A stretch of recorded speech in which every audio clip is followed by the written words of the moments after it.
Hi everyone, I'm Nicole from Really Good Stuff, here today to show you ways that you can use orbs to teach your students or your children, okay? Before I get started though, I want to tell you about our giveaway.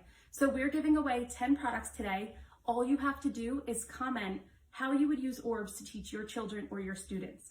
Okay, so you can even say that you would do the same exact thing that I'm going to show you. That's fine. If you have other ideas, please feel free to share them as well. Okay? So I'm going to show you what orbs are, in case you've never seen them before.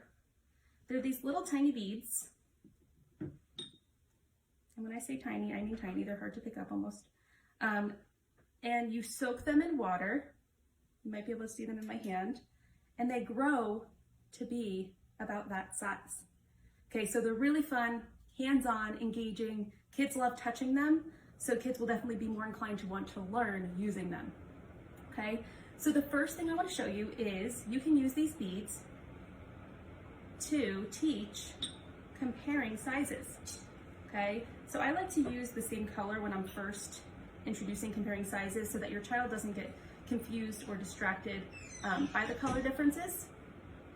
So here we have our tiny little one here, our middle size one, and our large orb.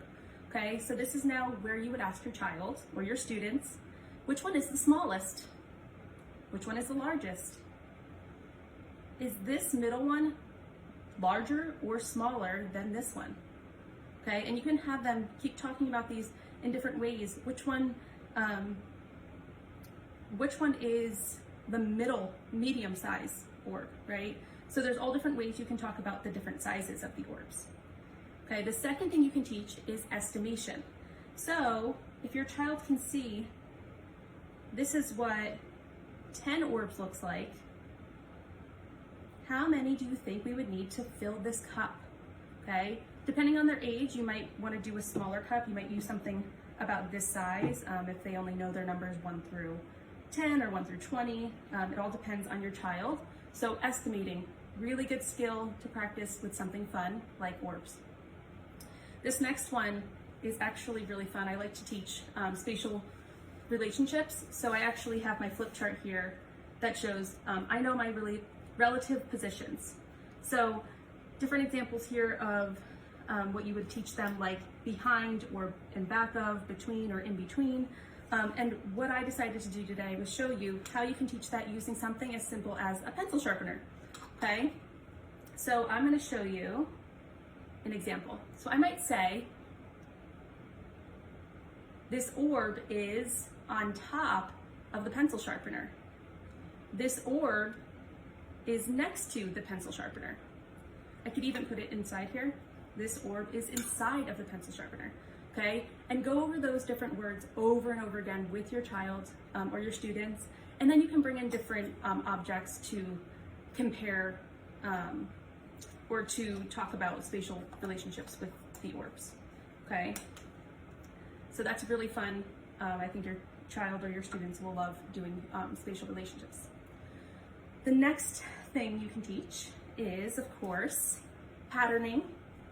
So it doesn't really matter which size you use, but having them set up a pattern with 2 different colors to start. So blue, purple, and so on. And then as they're starting to understand these basic patterns, you can then do more complicated sequences. So you might do something like red, red, blue, red, red, blue, and continue on, okay? So it all depends on your child's age and understanding, but you definitely want to meet them where they are. Don't go too far ahead. Let them work on the basics and really build on their understanding. And finally, our last one here is addition and subtraction. So this is really great to do if your kid's learning addition and subtraction through 10 or 20. So simple, just lay them out here. How many do I have?